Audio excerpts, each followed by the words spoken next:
સુરતમાં એક જ રાતમાં તાપમાન 2 ડિગ્રી ઘટ્યું. જાન્યુઆરીએ પ્રારંભે જ પારો ગગડતા શહેરીજનો ઠઠવાયા. સુરતના જાન્યુઆરીના પ્રારંભે જ તાપમાન ગગડ્યું છે. એક જ રાતના તાપમાનનો પારો 2 ડિગ્રી ઘટી ગયો છે, જેથી શહેરીજનો ઠંડીનો અનુભવ કરી રહ્યા છે.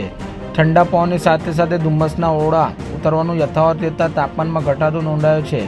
જાન્યુઆરીના આરંભ સાથે એક જ રાતમાં પારો 2 ડિગ્રી ગગડી ગયો છે, જ્યારે મહત્તમ તાપમાન પણ 1 ડિગ્રી ગગડતા દિવસે ઠંડી વધી ગઈ છે. આગામી 2 દિવસ ઠંડીનું જોર વધશે. પારો વધુ 2 ડિગ્રી સુધી ગગડવાની આગાહી કરવામાં આવી છે.